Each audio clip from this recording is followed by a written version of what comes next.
마른 땅을 적시는 담비 같은 방송 가무. 저는 알기 쉬운 성경교리 목사 차주영입니다. 자, 이 시간 우리가 다룰 내용은 제22강 그리스도인의 품행입니다.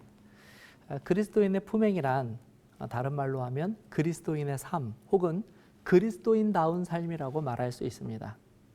사도 바울은 그가 전한 복음과 진리를 받고 회심한 자들에게 이전의 삶에서 벗어나 새로운 삶을 살아야 한다고 가르쳤습니다. 에베소서 4장 21절 24절입니다.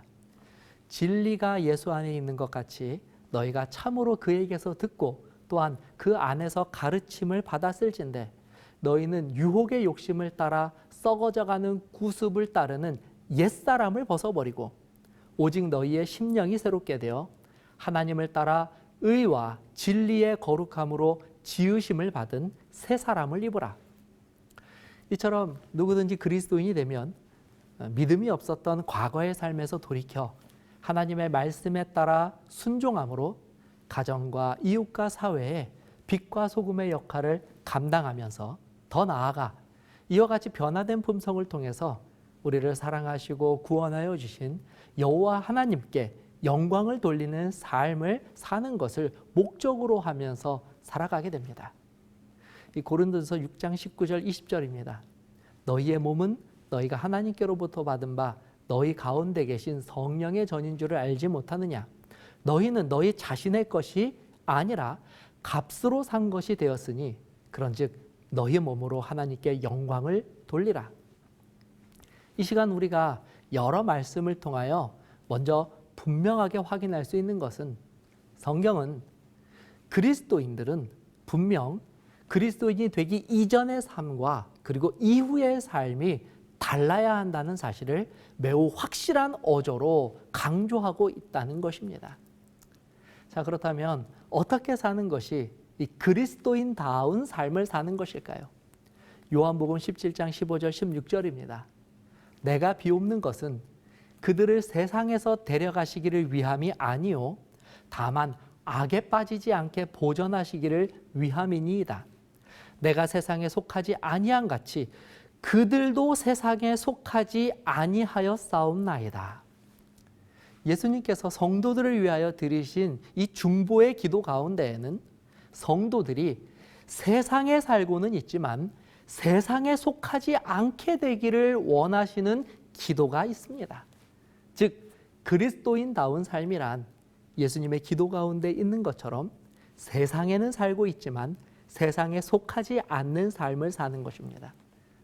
그런데 문제는 우리가 원하건 혹은 원치 않건 우리는 이 날마다 세상 속에서 살아가면서 이 세상의 영향을 받는 그와 같은 상황 속에 놓일 수밖에 없다는 것입니다.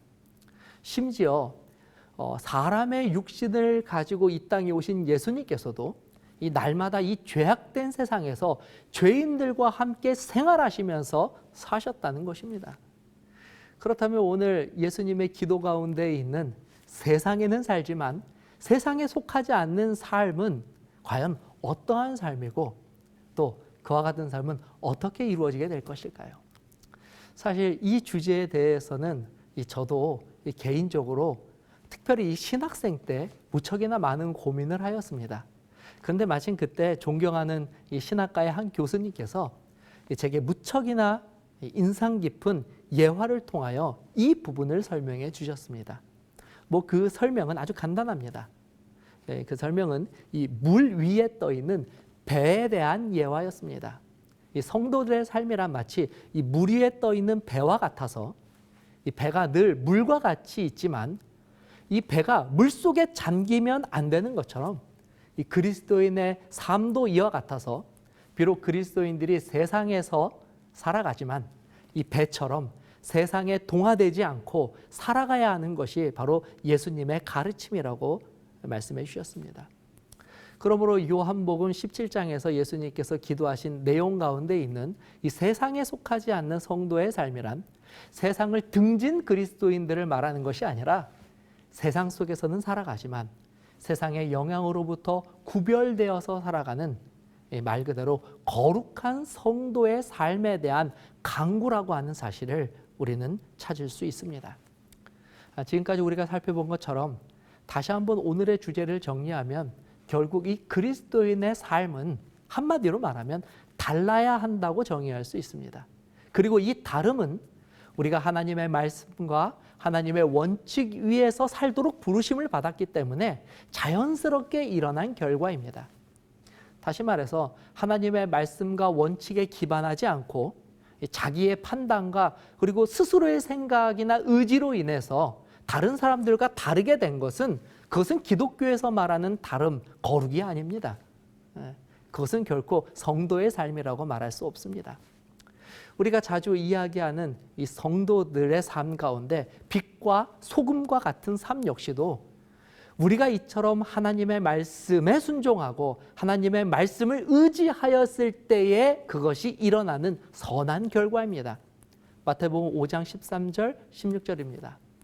너희는 세상의 소금이니 소금이 만일 그 맛을 잃으면 무엇으로 짜게 하리요?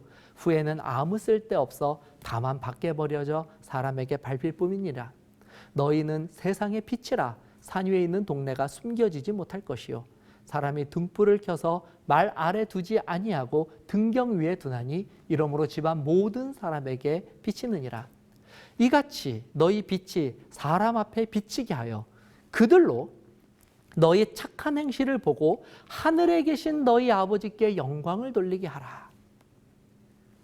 이처럼 우리가 성도로서 구별된 삶을 살게 될 때 그 찾아오는 결과는 물론 선하고 좋은 것이지만 궁극적으로는 우리가 믿는 하나님을 영화롭게 해야 되는 결과를 가져와야 한다는 것입니다.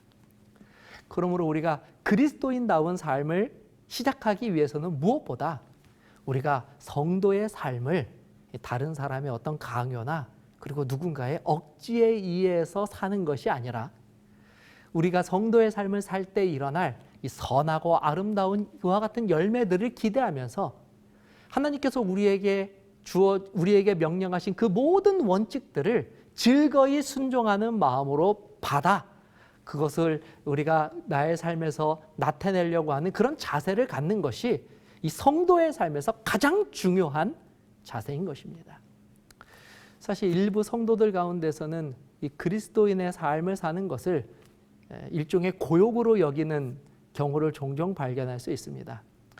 대부분 그런 분들은 성도의 삶이 온통 하지 말아야 하는 것으로 가득 차 있다고 불평합니다. 그러니 그분들에게 성도의 삶은 고욕이겠죠.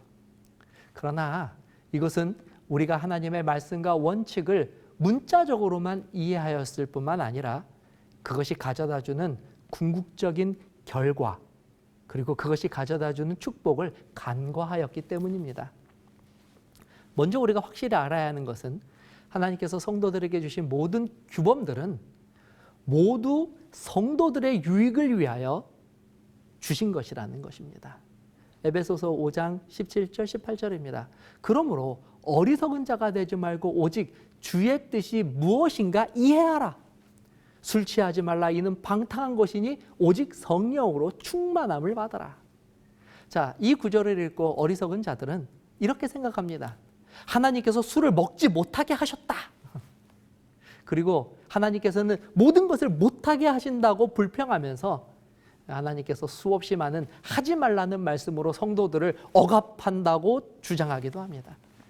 그러나 이 말씀 속에는 결코 성도들의 자유를 억압하거나 그들을 우울하고 불행하게 만들려는 하나님의 의도는 조금도 없습니다.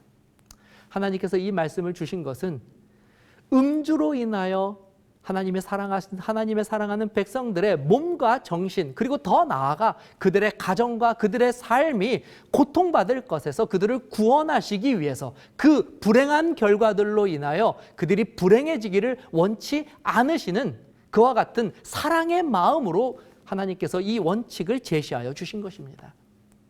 따라서 그리스도인다운 삶을 살기 위해서 가장 먼저 행하여야 하는 것은 하나님의 모든 규례와 말씀들을 이 기쁨과 감사하는 마음으로 받아들일 수 있는 그 마음의 자세가 되어 있어야만 합니다. 만약 우리가 이와 같이 하나님의 모든 규례와 말씀들을 주어진 이유와 목적에 대해서 바로 깨닫고 이해하고 또 받아들이게 된다면 우리 역시도 이 시편 119편을 기록한 기자와 같은 고백을 할 수 있게 될 것이라고 믿습니다. 시편 119편에 있는 말씀입니다. 101절부터입니다. 내가 주의 말씀을 지키려고 발을 금하여 모든 악한 길로 가지 아니하였사오며 주께서 나를 가르치셨으므로 내가 주의 규례들에서 떠나지 아니하였나이다. 주의 말씀의 맛이 내게 어찌 그리 단지요 내 입에 꿀보다 더 다니이다. 주의 법도들로 말미암아 내가 명철하게 되었으므로 모든 거짓 행위를 미워하나이다. 주의 말씀은 내 발의 등이요 내 길의 빛이니이다. 이처럼 우리가 하나님의 법을 어떻게 바라보고 또 이해하느냐에 따라서 그 결과는 완전히 달라지게 됩니다. 내 생각과 내 뜻대로 바라볼 것인가? 아니면 하나님의 시선과 하나님의 마음으로 그것들을 바라보고 그것들을 받아들일 것인가? 선택은 여러분들의 몫이지만 그 결과는 지금 여러분들이 살펴보신 것처럼 확연하게 큰 차이를 가져다 주게 될 것입니다. 자, 끝으로 우리가 이처럼 하나님의 말씀에 순종하고 그리스도인다운 삶을 살아야 하는 또 다른 중요한 이유 중에 하나는 우리가 이와 같은 삶을 살 때 비로소 우리가 그리스도인, 다시 말해 그리스도를 닮는 삶을 살 수 있기 때문입니다. 빌립보서 2장 5절입니다. 너희 안에 이 마음을 품으라 곧 그리스도 예수의 마음이니.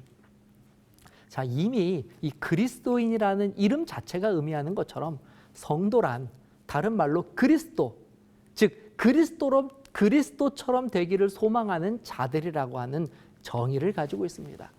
그것은 성도들에게 있어서 절대 포기할 수 없는 가장 고상하고 높은 표준이고 원칙입니다.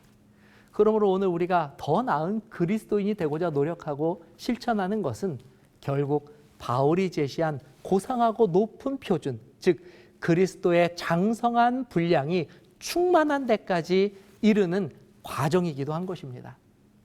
자, 이 시간 우리는 그리스도인의 품행이 가지고 있는 성경적 의미와 가치가 무엇인지를 살펴보았습니다. 자, 다음 시간에는 이 세부적으로 우리가 따라야 할 그리스도인의 품행들은 어떤 것들이 있는지 구체적으로 살펴보도록 하겠습니다. 감사합니다.